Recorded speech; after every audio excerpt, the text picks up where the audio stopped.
आज से हजारों साल पहले बेबीलोन के शहर में लोग बुतों की पूजा करते थे।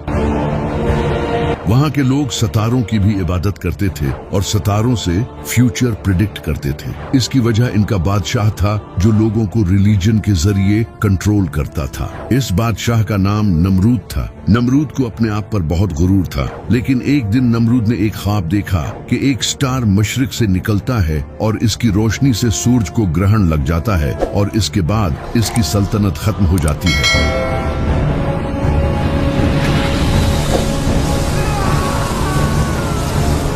नमरूद फौरन अपने ख्वाब से उठा और इसने फौरन अपने महल में एक मीटिंग बुलाई और अपने नजूमियों से इस ख्वाब के बारे में पूछा।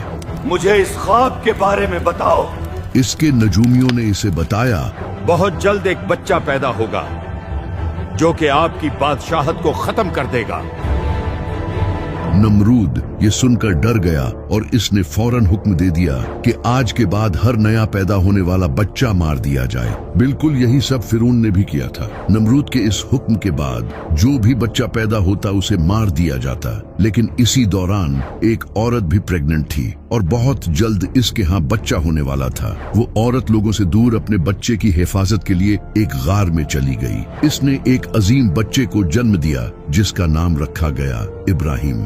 हजरत इब्राहिम अलैहिस्सलाम की माँ ने इनको इस गार में पाला और अल्लाह की तरफ से हजरत इब्राहिम अलैहिस्सलाम आम बच्चों के मुकाबले में बहुत जल्द बड़े हो गए और उन्हें किसी खास खुराक की भी जरूरत नहीं होती थी। हजरत इब्राहिम अलैहिस्सलाम ने अपना बचपन लोगों से दूर गार में गुजारा, जिसकी वजह से वो बुत परस्ती से भी दूर रहे। इनमें बचपन ही से क्यूरियोसिटी मौजूद थी। वो चीजों को ऑब्जर्व करते थे और फिर खुद से सवाल किया करते थे। जब हजरत इब्राहिम अलैहिस्सलाम कुछ बड़े हुए और लोगों में जाने लगे तो उन्होंने लोगों को बुतों की पूजा करते देखा। ये मंजर देखकर वो खुद से सवाल करने लगे कि आखिर लोग क्यों इन पत्थरों और स्टार्स से डरते हैं और इन्हें अपना खुदा मानते हैं। अल्लाह ने इन्हें बचपन ही से इल्म अता किया था, जिसका जिक्र कुरान में भी मौजूद है और यकीनन हमने इब्राहिम को इनका सही फैसला पहले ही दे दिया था। हजरत इब्राहिम अलैहिस्सलाम के अपने वालिद, जिनका नाम आज़र था, बुतों की पूजा करते थे और खुद भी बुत बनाया करते थे। लेकिन हजरत इब्राहिम अलैहिस्सलाम ये बात अच्छी तरह समझ चुके थे कि ये सब बहुत गलत है। एक दिन हजरत इब्राहिम अलैहिस्सलाम ने अपने वालिद से कहा, आप उनकी इबादत क्यों करते हो? ये ना तो सुन सकते हैं और ना ही देख सकते हैं। हजरत इब्राहिम अलैहिस्सलाम के वालिद को इस बात पर बहुत गुस्सा आया। अगर तुम बाज न आए तो मैं तुम्हें संसार कर दूंगा। हजरत इब्राहिम अलैहिस्सलाम ने जवाब दिया, मैं अपने रब से आपके बारे में मगफिरत की दुआ करूंगा। एक दिन वो यूं ही रात के वक्त स्टार्स को गौर से देख रहे थे। तब उन्होंने एक स्टार को देखा जिसकी लोग पूजा करते थे। हजरत इब्राहिम अलैहिस्सलाम इस स्टार को देखते रहे, फिर वो स्टार अचानक गायब हो गया। हजरत इब्राहिम अलैहिस्सलाम ने कहा, मैं ऐसे स्टार को कैसे पूज सकता हूँ जो बाकी ही न रहे। फिर उन्होंने चांद को देखा जो रात के अंधेरे में चमक रहा था और इसकी रोशनी लोगों के घरों को रोशन कर रही थी और वो बाकी स्टार से भी बड़ा था। हजरत इब्राहिम अलैहिस्सलाम चांद को देखते रहे, फिर सुबह हो गई और वो चांद भी गायब हो गया। इसके बाद उन्होंने सूरज की तरफ रुख किया जो चांद से भी बड़ा था और जिसकी रोशनी दुनिया को अंधेरे से निकालकर रोशनी में ले आती थी। लेकिन आखिरकार वो सूरज भी गुरूब हो गया। हजरत इब्राहिम अलैहिस्सलाम समझ गए कि ये सितारे जो खुद ढल जाते हैं कभी भी मेरे खुदा नहीं हो सकते। उन्होंने कहा, बेशक मैंने अपना रुख इस जात की तरफ कर लिया है जिसने जमीनों आसमान को पैदा किया है। हजरत इब्राहिम अलैहिस्सलाम ने कभी इन सितारों की पूजा नहीं की, हालांकि इस दौर के लोग इन सितारों को खुदा मानते थे और नजूमी इन्हीं के जरिए फ्यूचर प्रिडिक्ट किया करते थे। कई सालों तक इन लोगों को बुतों की पूजा करता देखकर हजरत इब्राहिम अलैहिस्सलाम ये जान चुके थे कि ये लोग खुली गुमराही में हैं और इनके दिल में इन बुतों के लिए नफरत बढ़ती जा रही थी। वो एक ऐसे मौके की तलाश में थे जब वो इन बुतों का खात्मा कर सके। फिर एक दिन बेबीलोन में एक बड़ा फेस्टिवल था। जिसमें शहर के सारे लोग शहर से बाहर इस फेस्टिवल में जा रहे थे और पीछे इनके टेम्पल्स खाली थे। हजरत इब्राहिम अलैहिस्सलाम ने इसे एक खास मौका समझा। लोगों ने हजरत इब्राहिम अलैहिस्सलाम को भी अपने साथ जाने के लिए कहा, लेकिन उन्होंने इनकार कर दिया और कहा, तुम लोग चले जाओ, मेरी तबीयत ठीक नहीं है। फिर शहर के सारे लोग चले गए और हजरत इब्राहिम अलैहिस्सलाम शहर में अकेले रह गए। उन्होंने अपने हाथ में एक कुल्हाड़ा लिया और टेम्पल्स की तरफ बढ़ने लगे। वो इन बुतों के सामने आए और इनसे कहा, क्या तुम बोल नहीं सकते? इसके बाद उन्होंने इन सारे बुतों को तोड़ना शुरू कर दिया। वो एक एक करके इन बुतों को तोड़ते गए।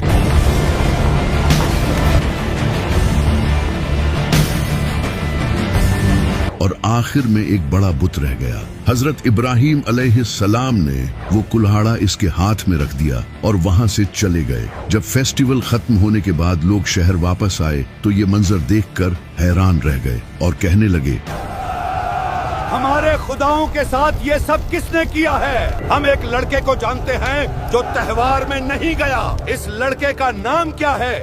उसका नाम इब्राहिम है। उसे हमारे सामने लाओ। लोग हजरत इब्राहिम अलैहिस्सलाम को अपने सामने लाए और कहा, क्या तुमने हमारे खुदाओं के साथ ये सब किया है? हजरत इब्राहिम अलैहिस्सलाम ने कहा, तुम खुद अपनी आंखों से इस बड़े बुत को देख लो। इसके हाथ में कुल्हाड़ा है, इसी ने ये किया है। वो लोग कुछ देर के लिए गहरी सोच में पड़ गए और फिर कहने लगे, क्या तुम पागल हो? ये भला ये सब कैसे कर सकता है? ये तो बोल भी नहीं सकता।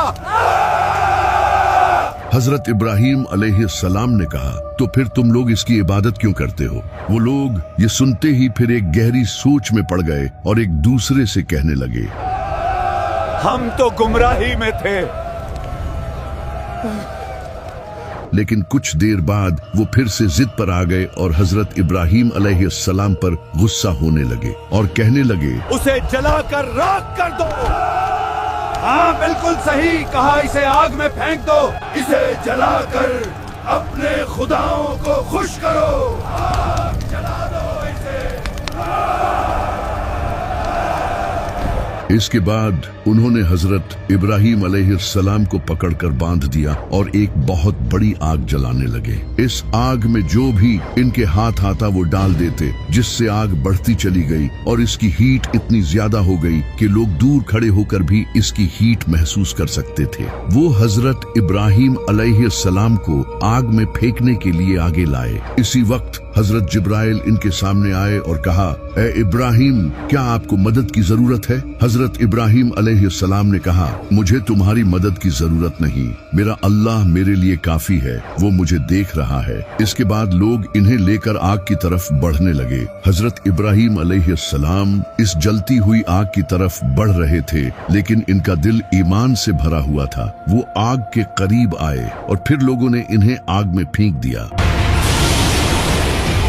लोग ये सब गौर से देख रहे थे, लेकिन इसी वक्त अल्लाह ने आग को हुक्म दिया, ए आग, ठंडी हो जा और इब्राहिम के लिए सलामती बन जा। तब लोगों ने देखा कि हजरत इब्राहिम अलैहिस्सलाम इस आग में से चलते हुए इनकी तरफ आ रहे हैं।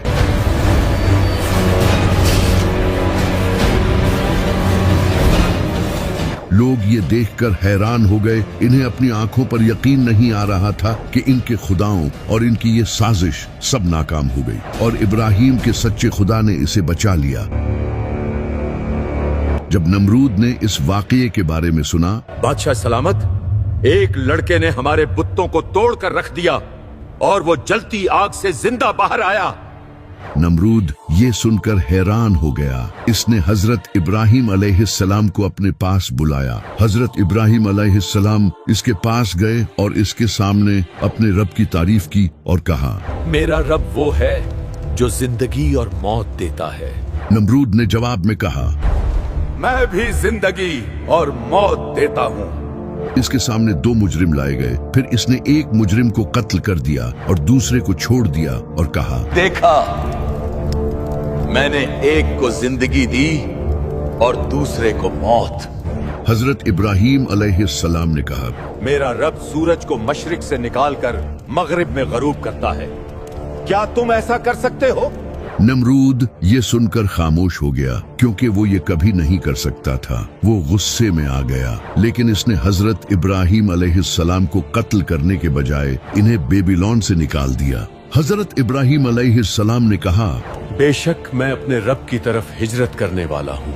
हजरत इब्राहिम अलैहिस्सलाम ने हर्रान जाने का फैसला किया, जो कि आज का टर्की है, क्योंकि उस वक्त हर्रान एक ऐसा शहर था जहां के लोग भी चांद और सितारों की पूजा किया करते थे। हजरत इब्राहिम अलैहिस्सलाम अपनी बीवी सारा और अपने भतीजे लूत के साथ हर्रान की तरफ चल पड़े। इतना बड़ा मुजजा देखने के बाद भी सिर्फ इनका भतीजा ही इन पर ईमान लाया। हजरत इब्राहिम अलैहिस्सलाम हर्रान पहुंचे और वहां एक सादा जिंदगी गुजारने लगे। वो वहां बकरियां चराते थे और लोगों को अल्लाह की तरफ बुलाते थे। वो लोगों को जिंदगी गुजारने और दूसरों के साथ अच्छाई करने की तालीम देते थे। इसके बाद अल्लाह ने इन्हें किनान जाने का हुक्म दिया, जो कि आज फिलिस्तीन है। हजरत इब्राहिम अलैहिस्सलाम अपनी फैमिली के साथ किनान की तरफ निकल गए और वहां पहुंचकर अल्लाह का पैगाम लोगों तक पहुंचाने लगे और एक चरवाहे की जिंदगी गुजारने लगे। लेकिन फिर किनान में एक बड़ा कहत आ गया, जिससे लोग भूखे मरने लगे और खाने की कमी हो गई। हजरत इब्राहिम अलैहिस्सलाम अपनी फैमिली को लेकर किनान से इजिप्ट की तरफ निकल गए, ताकि कुछ वक्त के लिए वहां जिंदगी गुजार सके जब तक ये कहत खत्म हो जाए। लेकिन इन्हें एक बात का डर था कि कहीं इजिप्ट का बादशाह इनकी बीवी सारा को कब्जे में न ले ले, क्योंकि इजिप्ट के बादशाह औरतों को अपना गुलाम बना लिया करते थे।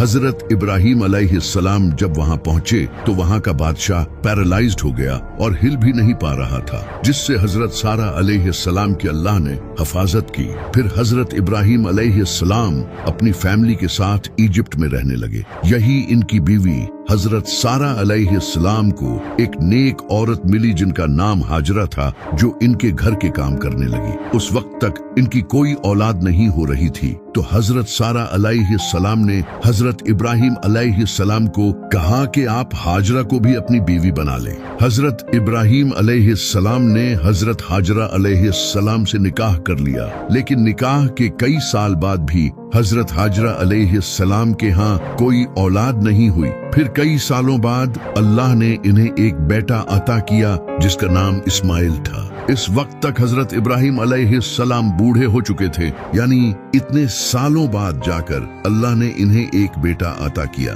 लेकिन फिर अल्लाह ने इसी बेटे के जरिए इन्हें आजमाने का इरादा किया। अल्लाह ने हजरत इब्राहिम अलैहिस्सलाम को हुक्म दिया कि वो अपनी बीवी हाजरा और अपने बेटे इस्माइल को एक वीरान वादी में छोड़ आए। हजरत इब्राहिम अलैहिस्सलाम अपनी बीवी हाजरा और अपने बेटे इस्माइल को साथ लेकर हजारों किलोमीटर का सफर करते हुए एक रेगिस्तान पहुंचे, जिसे हजाज कहा जाता है। वहां दूर दूर तक कोई न था, न पानी और न ही खुराक का कोई जरिया था। हजरत इब्राहिम अलैहिस्सलाम ने वहीं अपनी बीवी और बच्चे को छोड़ दिया। हजरत हाजरा अलैहिस्सलाम ने कहा, क्या अल्लाह ने आपको ऐसा करने का हुक्म दिया है? हजरत इब्राहिम अलैहिस्सलाम ने कहा, हाँ। इसके बाद हजरत हाजरा अलैहिस्सलाम खामोश हो गई और सवाल करना छोड़ दिया। हजरत इब्राहिम अलैहिस्सलाम वहां से वापस जाने लगे और अल्लाह से दुआ की, ऐ अल्लाह, मैं उन्हें तेरी खातिर एक बंजर वादी में छोड़ आया हूँ।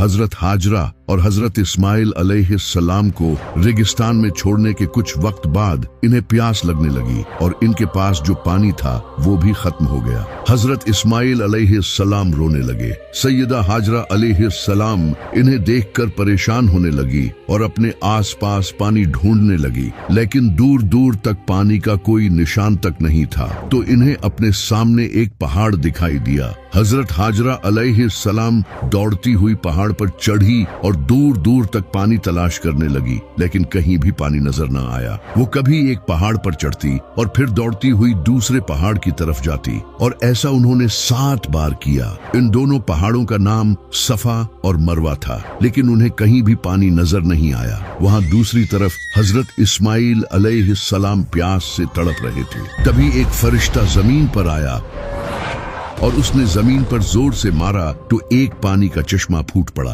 हजरत हाजरा अलैहिस्सलाम ये देखकर हजरत इस्माइल अलैहिस्सलाम के पास आई और पानी को देखकर कहा, रुक जा ज़मज़म, और इसी तरह इसका नाम जमजम रखा गया। हजरत हाजरा अलैहिस्सलाम अपने बच्चे को पानी पिलाने लगी और तभी परिंदे इनके आसपास जमा हो गए। कुछ टाइम बाद एक कबीला जिसका नाम जरिम था वो भी पानी को देखकर इनके पास आ गया और इस पानी के अराउंड रहना शुरू कर दिया और यही से मक्का शहर का आगाज हुआ और हजरत इब्राहिम अलैहिस्सलाम भी इनके पास वापस आ गए। लेकिन इस वक्त तक मक्का में काबा के कुछ आसार बाकी थे, वही काबा जिसे सबसे पहले हजरत आदम अलैहिस्सलाम ने बनाया था, लेकिन इसकी दीवारें गिर चुकी थी और सिर्फ बुनियाद बाकी थी। हजरत इब्राहिम अलैहिस्सलाम ने अपने बेटे इस्माइल अलैहिस्सलाम के साथ अल्लाह के कहने पर काबा की दीवारें खड़ी की और इन दीवारों को काफी मजबूती से बनाया और जब ये काबा बन गया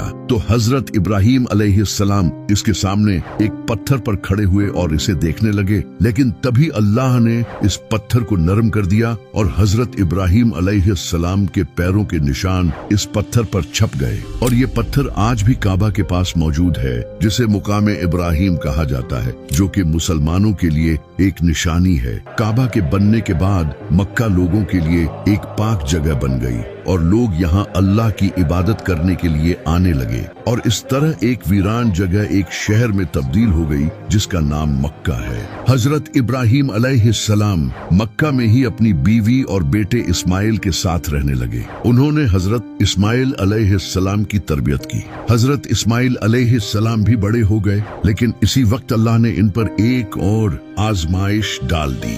एक दिन हजरत इब्राहिम अलैहिस्सलाम ने एक ख्वाब देखा जिसमें इन्हें अपने बेटे इस्माइल को कुर्बान करने का हुक्म दिया गया। हजरत इब्राहिम अलैहिस्सलाम ख्वाब से उठे और फौरन अपने बेटे के पास आ गए और इसे बताया, बेटा, मैंने एक ख्वाब देखा है कि मुझे तुम्हें कुर्बान करना होगा, अब मैं क्या करूं? हजरत इस्माइल अलैहिस्सलाम ने कहा, बाबा, आप वही करें जो अल्लाह ने आपको कहा है। अगर अल्लाह ने चाहा तो आप मुझे सब्र करने वालों में पाएंगे। हजरत इब्राहिम अलैहिस्सलाम अपने बेटे इस्माइल को लेकर पहाड़ की तरफ चल पड़े। इन्हें हर कदम पर अपने बेटे के साथ निभाए वो पल याद आ रहे थे, वो बेटा जिसे उन्होंने दुआएं करके मांगा था, जो उनके बढ़ापे में सहारा बनने वाला था। इन्हें रास्ते में शैतान भी मिला और उसने इन्हें बहकाने की कोशिश की, लेकिन हजरत इब्राहिम अलैहिस्सलाम ने इसे पत्थर मारे और भगा दिया। हजरत इब्राहिम अलैहिस्सलाम अपने बेटे के साथ पहाड़ पर पहुंचे और वहां उन्होंने हजरत इस्माइल अलैहिस्सलाम को लिटा दिया और इनकी आंखों पर पट्टी बांध दी और फिर अपने हाथों में छुरी ली और हजरत इस्माइल अलैहिस्सलाम की गर्दन पर रख दी और फिर अल्लाह का नाम लेकर उन्होंने वो छुरी चलाना शुरू की। तभी उन्हें गैब से एक आवाज सुनाई दी, ए इब्राहिम, तुमने अपना ख्वाब पूरा किया। उन्होंने देखा तो उनके सामने एक दुम्बा ज़िबा पड़ा था और हजरत इस्माइल अलैहिस्सलाम को कुछ भी नहीं हुआ था। ये एक बहुत बड़ी कुर्बानी थी जो हजरत इब्राहिम अलैहिस्सलाम ने दी थी, जिसे हर साल मुसलमान याद करते हैं। हजरत इब्राहिम अलैहिस्सलाम की इस कुर्बानी के बाद अल्लाह ने इन्हें एक और बेटा अता किया जो इनकी पहली बीवी सैयदा सारा अलैहिस्सलाम के यहाँ हुआ, जिसका नाम इसहाक रखा गया, जो कि फिलिस्तीन में पैदा हुए, जबकि इनके दूसरे बेटे इस्माइल मक्का में थे। हजरत इब्राहिम अलैहिस्सलाम इनके पास अक्सर मक्का जाया करते थे, लेकिन फिर कुछ टाइम बाद इनकी बीवी सैयदा सारा अलैहिस्सलाम की वफात हो गई और इसके कुछ टाइम बाद हजरत इब्राहिम अलैहिस्सलाम भी वफात पा गए। लेकिन आखिर नमरूद का क्या हुआ? वो इंसान जो हजरत इब्राहिम अलैहिस्सलाम के खुदा का मजाक बनाया करता था और कहता था कि मैं जिंदगी और मौत देने वाला हूँ। जब नमरूद ने हजरत इब्राहिम अलैहिस्सलाम को बेबीलोन से निकाल दिया तो इसके बाद नमरूद बेबीलोन में हुकूमत करने लगा और हजरत इब्राहिम अलैहिस्सलाम के खुदा का मजाक उड़ाने लगा। क्या तुमने उस लड़के को देखा था? कहता था मेरा रब जिंदगी और मौत देता है। इसका ये गरूर बढ़ता ही चला गया तो अल्लाह ने इसका ये गरूर एक मच्छर से खत्म किया। एक दिन एक मच्छर नमरूद की नाक के रास्ते इसके दिमाग में चला गया, जिसके बाद नमरूद के सर में शदीद दर्द होने लगा। ऐसा इंसान जो कहता था कि मौत मेरे हाथ में है, वो अब एक मच्छर से परेशान था। नमरूद अपने नौकरों से कहता कि मेरे सर में हथौड़े मारो, लेकिन कुछ देर बाद वो दर्द फिर से शुरू हो जाता। ये सब तकरीबन 40 साल तक यूं ही चलता रहा और फिर एक दिन इसी मुच्छर ने नमरूद को मार दिया और अल्लाह ने इस तरह इसका खात्मा किया।